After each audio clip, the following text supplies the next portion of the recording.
हरियाणा में लोकसभा चुनाव परिणाम के बाद लोगों के मन में एक बड़ा सवाल है कि एनडीए की सरकार बनने के बाद भाजपा के किस सांसद को केंद्र में मंत्री बनाया जा सकता है। 2019 में हरियाणा के 2 सांसद केंद्र की सरकार में मंत्री थे। इनमें गुरुग्राम के सांसद राव इंद्रजीत सिंह और फरीदाबाद से सांसद कृष्णपाल गुर्जर शामिल थे।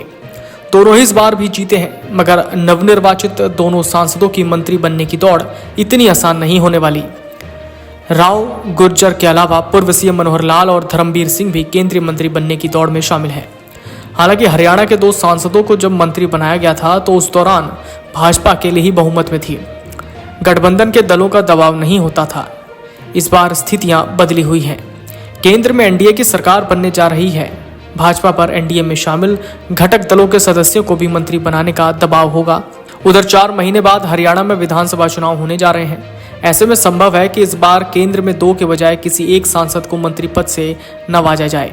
एक नजर डालते हैं कि उन सांसदों पर जो मंत्री बनने की दौड़ में क्यों शामिल हैं, उनके पक्ष विपक्ष में क्या फैक्टर है। मनोहर लाल हरियाणा में 9.5 साल तक सीएम रहे हैं। संघ पीएम नरेंद्र मोदी और शाह से काफी घनिष्ठता है। पीएम मोदी के कहने पर उन्होंने सीएम की कुर्सी छोड़ दी थी। हालांकि उनके सीएम रहते ही भाजपा के खिलाफ राज्य में सत्ता विरोधी लहर बनी। 4 महीने बाद राज्य में चुनाव होने हैं। भाजपा नहीं चाहेगी कि उनकी वजह से राज्य में फिर से पार्टी के खिलाफ नाराजगी बढ़े। ऐसी स्थिति में संभव है कि भाजपा का शीर्ष नेतृत्व फिलहाल उन्हें केंद्र में मंत्री बनाने में परहेज करे। राव इंद्रजीत 6ठी बार सांसद बने हैं। अहिरवाल बेल्ट में उनका दबदबा है। भिवानी महेंद्रगढ़ के अहिरवाल बेल्ट में धर्मवीर को जिताने में उनकी भूमिका काफी अहम रही है। अहिरवाल बेल्ट में 14 विधानसभा क्षेत्र हैं। राज्य सरकार बनाने में इस बेल्ट की भूमिका अहम होती है। विधानसभा चुनाव को देखते हुए राव इंद्रजीत को केंद्र के मंत्रिमंडल में शामिल किया जा सकता है, मगर इस बार उनका दबदबा कुछ कम हुआ। वो लड़खड़ाते हुए जीते हैं। पैतृक हलके में उन्हें कम वोट मिले हैं।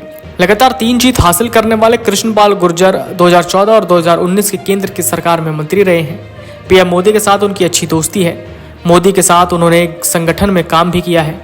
इस बार उनका काफी विरोध था। इसके बावजूद वो अपनी सीट जीतने पर कामयाब रहे। ऐसे में इस बार भी वो मंत्री बनने के दौड़ में शामिल हैं। हालांकि विधानसभा चुनाव में जातीय व क्षेत्रीय समीकरण को देखते हुए मंत्री बनना उनका मुश्किल हो सकता है। जीत की हैट्रिक लगाने वाले धर्मवीर सिंह भी मंत्री बनने की दौड़ में शामिल हैं। हरियाणा में जाट बिरादरी से आने वाले भाजपा के वो इकलौते सांसद हैं। लोकसभा चुनाव में भाजपा के खिलाफ जाट बिरादरी की नाराजगी साफ तौर पर देखी गई है। जाट बेल्ट में भाजपा को एक भी सीट नहीं मिली है। आने वाले विधानसभा चुनाव भाजपा जाटों की नाराजगी नहीं झेलना चाहती है, इसलिए जाटों को भाजपा से जोड़ने के लिए धर्मवीर को केंद्र में मंत्री बनाया जा सकता है। Video desk अमरउजाला.com।